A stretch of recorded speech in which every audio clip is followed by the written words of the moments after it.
हरे कृष्णा। सब भक्तों का स्वागत है आज की कथा में। आज हम श्रवण करेंगे कि एक गर्भवती महिला को विष देने के पश्चात क्या हुआ। श्रीमद् भागवतम का 9वां स्कंद अध्याय 8वां। सुखदेव गोस्वामी कहते हैं कि इक्ष्वाकु सूर्यवंश में राजा हरिश्चंद्र हुए।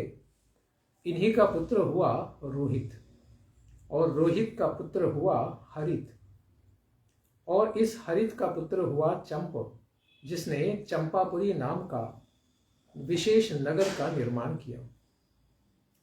चंप के पुत्र सुदेव हुए और सुदेव के पुत्र विजय हुए। विजय के पुत्र भरूक हुए और उनके पुत्र वृक हुए। वृक के पुत्र बाहुक हुए, जो शत्रुओं ने बाहुक के विशेष राज्य को छीन लिया था। अतएव राजा बाहुक अपनी पत्नी के साथ फिर वन में चले गए थे।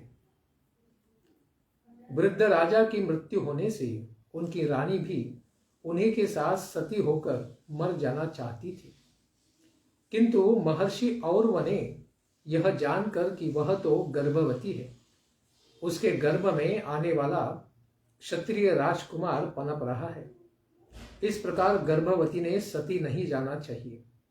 इस प्रकार उनको सती जाने से रोक दिया।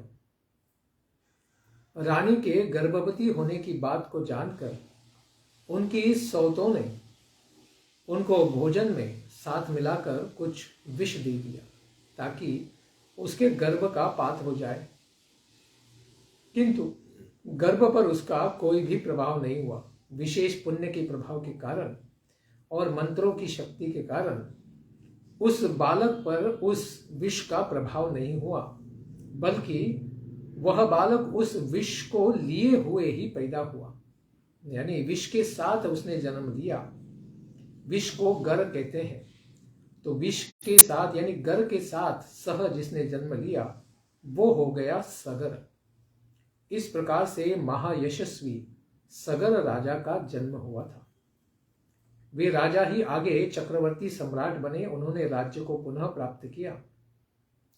उनके पुत्र का ही नाम हुआ सागर, यानी उनके पुत्रों ने ही सागर का निर्माण किया। उन्होंने अपने गुरुदेव औरव से जो उपदेश प्राप्त किए थे, उन उपदेशों से ताल जंघो, यवन, शको, हयो, बर्बरों को पूरी तरह मार नहीं दिया, केवल उनको विकृत वेश बनाकर छोड़ दिया।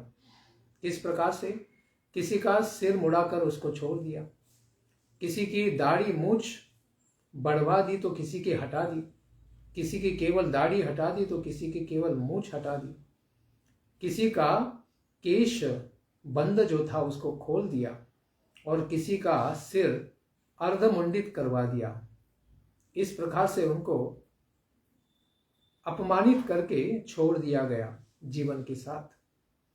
कुछ लोगों को सगर ने वस्त्र केवल ओढ़ने की ही आज्ञा दी, यानी उसको ठीक से धारण भी नहीं कर पाते थे। कुछ लोगों को केवल लंगोटी पहनने की उनको मुभा दी गई, तो कुछ को उस प्रकार से लंगोटी लगाने का भी अधिकार छीन लिया गया था, क्योंकि उन लोगों ने राज्य में यानी संसार में उसी प्रकार से क्या किया था, अत्याचार फैलाया था और उनके पिता महाराज को संतापित करके उन्हें भी जंगल में जाना पड़ा था। इसी के कारण उन सबों ने ऐसे दुष्ट कार्य करने वाले लोगों को विस्तार से दंडित किया था। उसके पश्चात राजा सगर ने और ऋषि की आज्ञा के अनुसार ही भगवान की प्रसन्नता के लिए अश्वमेध यज्ञों के द्वारा संपूर्ण वेदमय तथा देवमय आत्मा स्वरूप भगवान श्री हरि की आराधना की। वे भक्त बन गए। फिर यह यज्ञ करने के लिए सारे संसार में अश्वमेध यज्ञ में जो बलि देने वाला घोड़ा था, अश्व था, उसे संसार में छोड़ा गया और अगर उसको कोई चोरी करेगा तो उसके साथ युद्ध करना पड़ता था।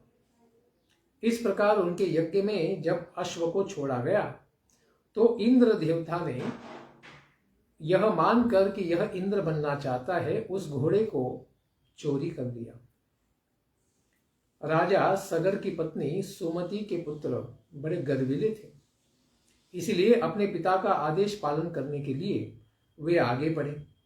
इस प्रकार से अश्व यानी घोड़ा कहाँ गया है उसका अन्वेषण करते हुए उन्होंने चारों ओर से पृथ्वी को खोद डाला, और ऐसे पृथ्वी को खोदने के कारण ही जब जल वर्षा हुई तो उसके अंदर पानी भरने से ही सागर उत्पन्न हो गए। इस प्रकार सगर के पुत्रों ने सागर की निर्मित कर दी। उन सबों ने ईशान कोण में, ईशान दिशा में महर्षि कपिल जी के सन्निकट उस अश्व को पाया। ढूंढते ढूंढते गए तो इस प्रकार से उनको कपिल जी के पास वह घोड़ा मिला। तो कहने लगे कि शायद यह अश्व चोरी करने वाला यही चोर है, इसलिए आंख बंद करके यहां ध्यान का ड्रामा कर रहा है, नाटक कर रहा है, तो इसको अवश्य ही दंडित करना चाहिए। इसलिए कहते हैं हन्यताम हन्यताम पाप, अरे महापापी, इस व्यक्ति को मार डालो, मार डालो। न जानते हुए ठीक से तुरंत उसको मारने की बात करते हैं।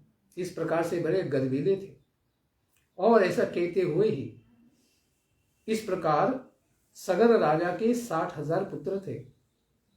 वे 60,000 पुत्र आयुध उठाकर महर्षि के सामने खड़े हो जाते हैं। उस समय मुनिवर केवल कपिल जी अपनी आंखों को खोलते हैं, और आंखों को खोलते ही क्या होता है, इंद्र के द्वारा उनकी बुद्धि हर लिए जाने के कारण ऐसे सगर के पुत्र महर्षि कपिल जी का प्रताप नहीं समझ पाए। ऐसे महापुरुष के सामने जाकर उनका अपराध किए, और इनका तिरस्कार करने के कारण ही उनके 60,000 पुत्रों में, सब 60,000 पुत्रों में विद्यमान शरीर में जो अग्नि तत्व था, वह अग्नि स्वयं ही प्रदीपित होकर क्षण भर में ही सारे 60,000 सगर के पुत्र जलकर भस्म हो गए।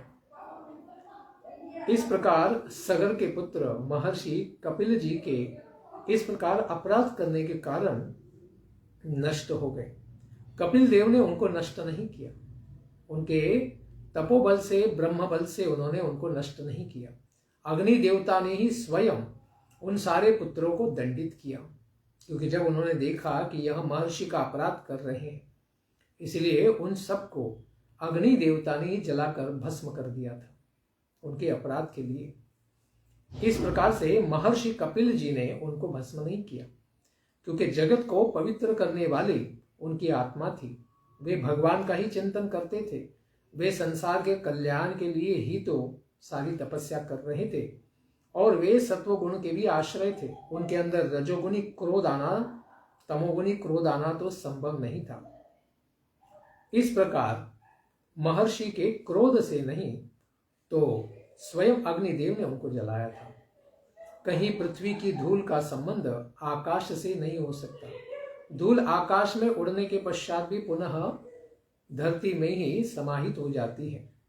इसलिए महापुरुष होने के कारण महर्षि कपिल जी ने क्रोध के द्वारा उनको दग्ध नहीं किया था, क्योंकि कुछ जो लोग इस ठीक घटना को सही ढंग से न जानने के कारण कहते हैं कि कपिल महर्षि ने उनको जलाकर भस्म किया था, वह सत्य नहीं है।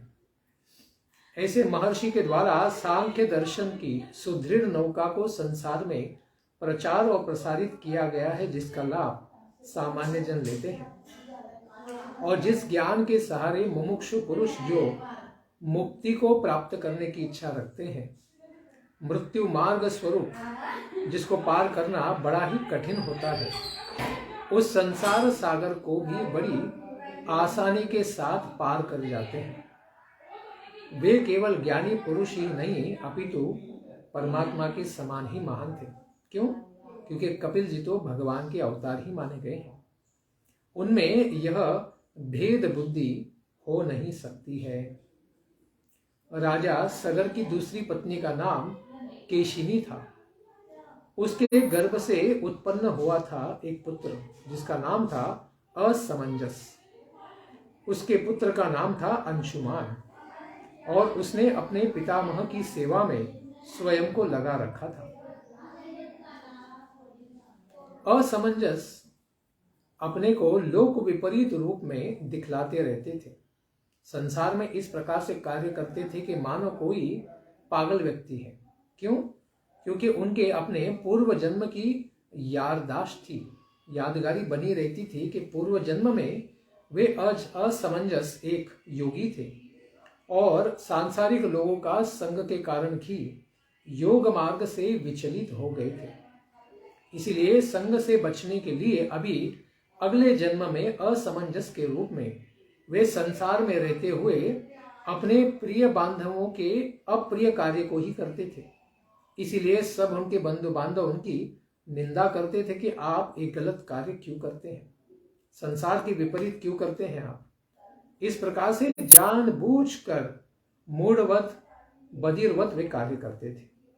फिर लोगों को उद्विग्न करने के लिए खेलने वाले बालकों को वे सरयू नदी में डाल देते थे। अयोध्या के पास ही उनकी राजधानी थी, इसीलिए सरयू नदी के पास में ही थे तो बच्चों को जल में फेंक देते थे। इस तरह के आचरण वाले स्वयं के पिता के प्रति फिर इस बालक का स्नेह धीरे धीरे समाप्त होता रहा। इसीलिए उन्होंने असमंजस की सेवा करना त्याग दिया। अपने योग बल से उन सभी बालकों को जीवित करके वे फिर वन में चले गए, क्योंकि बालकों को जल में फेंकना उनको मारने की इच्छा से वे नहीं करते थे। इतने तपस्वी योगी थे कि इतना बड़ा योग बल था उनके पास कि बालकों को जल में फेंकने के बाद वे मर जाते थे, लेकिन अपने योग बल से वे उनको पुनः जीवित करते हुए संसार का त्याग करके वन में चले गए। परीक्षित, सभी अयोध्यावासी आए हुए बालकों को देखते हैं कि अरे यह बालक तो सब मृत हो गए थे।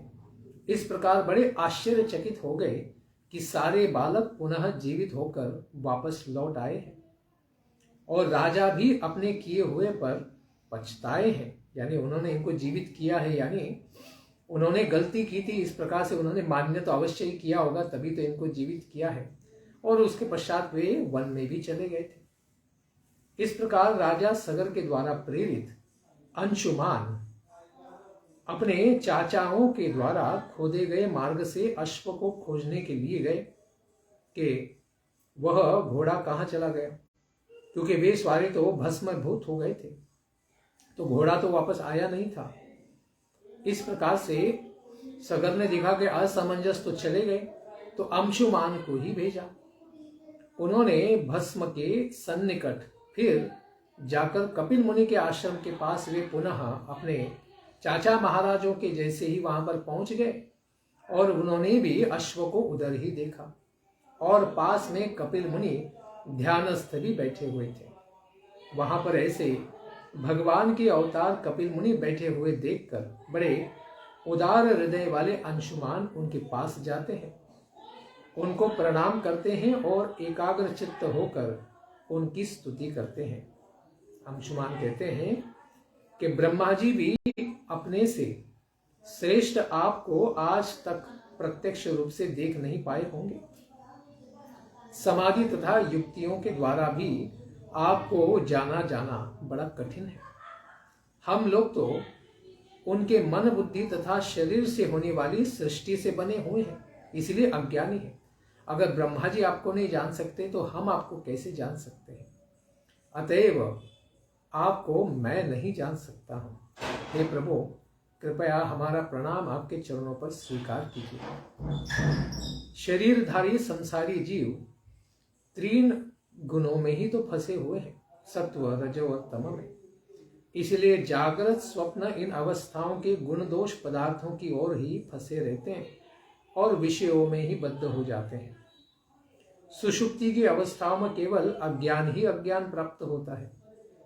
आपकी माया से इस प्रकार मोहित होकर हम बहिर्मुख हो जाते हैं और बाहर की वस्तुओं को सत्य मानते हैं और हृदय में स्थित आपको, भगवान परमात्मा को हम देख नहीं पाते हैं। इस प्रकार से पूरे के पूरे अज्ञानी हैं हम। आप एकमात्र ज्ञान घन हैं। जिन लोगों ने आत्मा के स्वरूप का अनुभव करने से माया के गुणों के कारण इस प्रकार से होने वाले भेदभाव को और उसी के कारण होने वाले फिर अज्ञान को नष्ट कर चुके हैं, उन सनंदन आदि जो चतुष्कुमार मुनिगण हैं, इनके द्वारा विचार करने योग्य आपका विचार मैं किस प्रकार से कर सकता हूं, क्योंकि मैं तो अत्यंत ही अज्ञानी जीव हूं। ये प्रशांत, माया उसके गुण और गुणों के कारण होने वाले कर्मों के संस्कार से बना हुआ यह भौतिक शरीर आप में तो है ही नहीं, क्योंकि आप तो आध्यात्मिक रूप धारण किए हुए। आपका नाम एवं रूप भौतिक नहीं है। आप कार्य एवं कारण दोनों से भी रहित हैं, क्योंकि आप इस सृष्टि से परे के पुरुष हैं, महापुरुष हैं, आदि पुरुष हैं। आप इस शरीर को ज्ञान के उपदेश करने के लिए ही धारण किए हुए, ताकि सारे संसार का और हमारे अज्ञानी लोगों का कल्याण हो सके। इस प्रकार के पुराण पुरुष आपको हम नतमस्तक होकर प्रणाम करते हैं। हे प्रभु, यह संसार तो केवल आपके माया के द्वारा रची हुई सृष्टि है। इसी को सत्य समझकर काम, लोभ, ईर्ष्या और इस प्रकार से षड रिपुओं के द्वारा चित्त, शरीर और गृह आदि में हम सब आत्माएं भटक रहे हैं। अतएव इन सब में हम हमेशा ही फंसे रहते हैं। हे सभी भूतों की आत्मा, हे प्रभु, हे स्वामी भगवान परमात्मा कपिल मुनि, आज आपका दर्शन प्राप्त हुआ है। यह आपकी विशेष कृपा ही है। इस कृपा के कारण ही काम, कर्म और इंद्रियों को जीवित रखने वाली मोह की सुदृढ़ फंसी हमारी जो हृदय में गांठ है, वे सब गांठ कर्म ग्रंथि कटकर नष्ट हो जाती है, जिससे हमारे जैसे जीव भी इस संसार से मुक्त हो सकते हैं। इस प्रकार जब कपिल मुनि के चरणों में अंशुमान प्रार्थना करते हैं, तो शुकदेव गोस्वामी कहते हैं कि परीक्षित, जब अंशुमान ने इस प्रकार अपना दिव्य प्रणाम महर्षि मुनि के चरणों में प्रकाशित किया, तो दिव्य प्रभाव रखने वाले कपिल महर्षि इस प्रकार से अंशुमान की प्रार्थनाओं के ऊपर प्रसन्न हो गए और फिर अनुग्रह करते हुए भगवान कपिल मुनि कहते हैं, वत्स, यह तुम्हारे सामने जो अश्व है, घोड़ा है, तुम्हारे पितामह के लिए ही तो यह यज्ञ पशु करके बनाया था। किसी कारण से इंद्र ने इसको चोरी कर लिया था और यहाँ पर रखे गया है, और इसको हमने ही चोरी किया। इस प्रकार का भ्रम उत्पन्न होने से तुम्हारे सब 60,000 चाचा यहाँ अग्निदेव के द्वारा भस्मीभूत कर दिए गए। तुम इनकी हड्डियों के ढेर को यहाँ पर देख सकते हो। अभी इनका उद्धार तुमको करना चाहिए, क्योंकि ये तुम्हारे पितर हैं। इसीलिए उनका उद्धार करने के लिए तुम्हें गंगा जी के जल को लाना होगा, और दूसरे किसी भी जल के द्वारा इनका उद्धार नहीं हो सकता है। यह फिर तुम्हारे लिए अभी सेवा हो गई। इस प्रकार अंशुमान कपिल महर्षि की परिक्रमा करते हैं तथा उनको प्रसन्न करके अश्व को फिर वहां से ले जाते हैं, और इस अश्व को लेकर जाकर अपने पितामह महाराज सगर जी के पास लेकर अश्वमेध यज्ञ को वे पूरा करते हैं। राजा सगर राज्य का भार अंशुमान को सौंपकर स्वयं विषयों से निष्पृह हो जाते हैं, अनासक्त हो जाते हैं और बंधन मुक्त इस प्रकार से वे और वह ऋषि मुनि के आदेश को प्राप्त करके फिर आगे जाकर परम गति प्राप्त करने के लिए वन में चले जाते हैं और भगवान का ध्यान करते हुए वैकुंठ गति मोक्ष को प्राप्त कर जाते हैं। इस प्रकार सगर महाराज भी गए और उनके 60,000 पुत्र भी गए और असमंजस भी गए, और अभी अंशुमान को इस प्रकार से यह जिम्मेदारी सौंप दी गई है गंगा जी को लाने के लिए। तो गंगा जी का अवतरण किस प्रकार से होगा, इस कथा को हम श्रवण करेंगे आने वाले सत्र में। धन्यवाद। हरे कृष्ण। ग्रंथराज श्रीमद् भागवतम की जय। निताय गौर प्रेमानंदी। हरि हरि बोल। जय जय श्री राधे श्याम।